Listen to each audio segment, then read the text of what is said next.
time, there existed a being of immeasurable power, whose strength surpassed all moral comprehension. This figure, known only as the Sovereign, had ruled over the realms with a cold, unyielding hand. His power was both revered and feared, for he could bend the very fabric of existence to his will.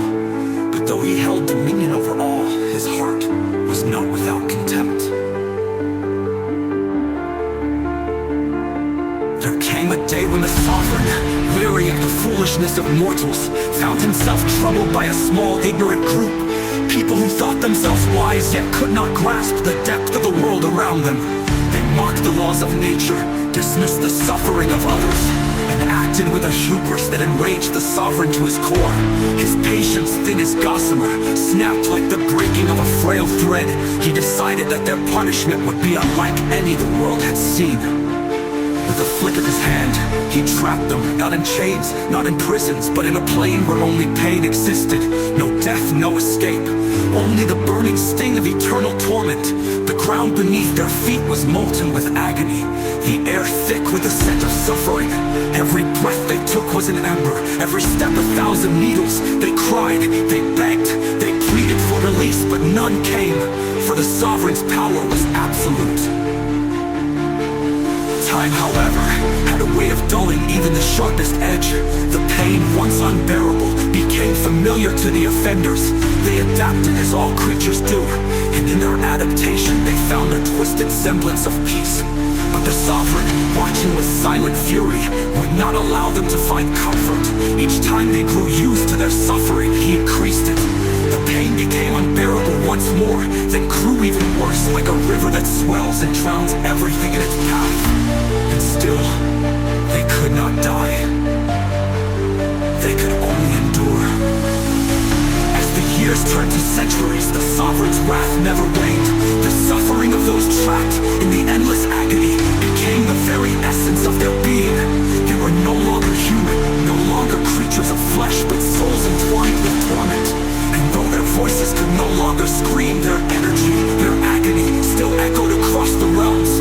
It is said that the energy of these tormented souls still lingers in the world, a presence felt by any who come too close to the places where the Sovereign's wrath still holds sway. Those who happen upon these places, or unknowingly cross the path of this lingering suffering, are not untouched. The energy of the Sovereign's torment seeps into them, infecting their hearts with despair, their minds with confusion. It manifests as a feeling, a weight they cannot lift, an endless cycle of pain that pushes them to the brink. Some fall to madness, others to desolation, and still others to a quiet, unexplainable grief.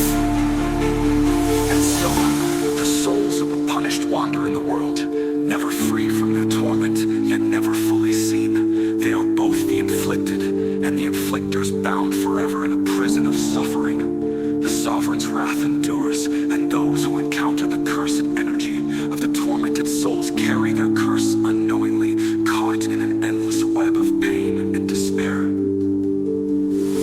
Thus, it is taught that the Sovereign's punishment never ends, and neither does the suffering of those he condemned. For as long as the world exists, their torment will ripple outward, infecting all who come too close to the bitter essence of their endless pain. Even in the modern day, the Sovereign's power lingers like a shadow, unseen yet ever present. His influence is felt in the cracks of society, in the hearts of those who wander through life half blind, unable to see things clearly. The world spins in confusion, people lost in the haze of their own disconnected lives. The energy of the Sovereign whispers in the winds, spreading through the veins of the earth, shaping minds and twisting hearts. It is because of him that people float above reality, trapped in an endless orbit of distraction. They cling to ignorance like a shield, for to know too much is to feel the weight of existence. To see the truth of suffering, blissful in their blindness they settle, resigned to be numb, for ignorance is a safe haven, a protection against the ever-encroaching pain. But that bliss is a false comfort, for in their ignorance they remain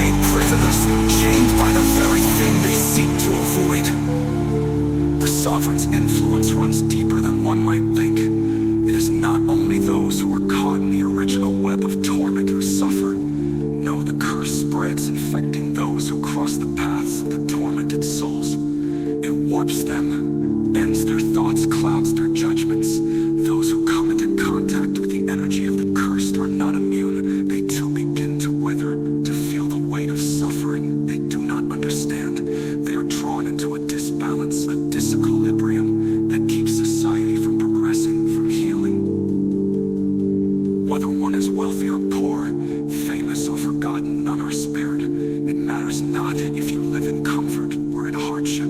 Everyone feels the sting, some more sharply, others more quietly, but all of us are touched. Even the brightest of minds falter in the face of this unseen weight, for it dulls the spirit, clouds the heart. We try to look away, to ignore the ache gnawing at the edges of our minds. We put on our masks, our smiles, pretending that all is well, but the truth lingers beneath the surface, a dark current that we cannot escape.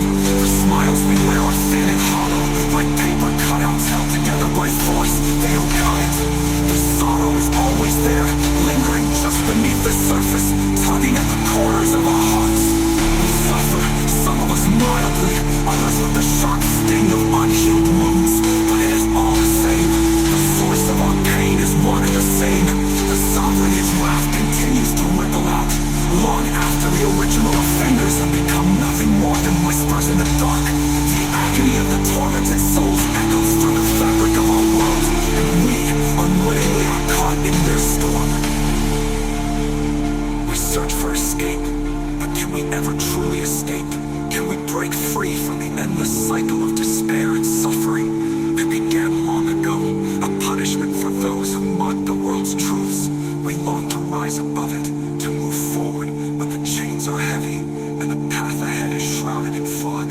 Is there an end, or is this the way it is now? The world, forever shaped by a punishment that began in ancient times, a punishment that continues to mold our every thought.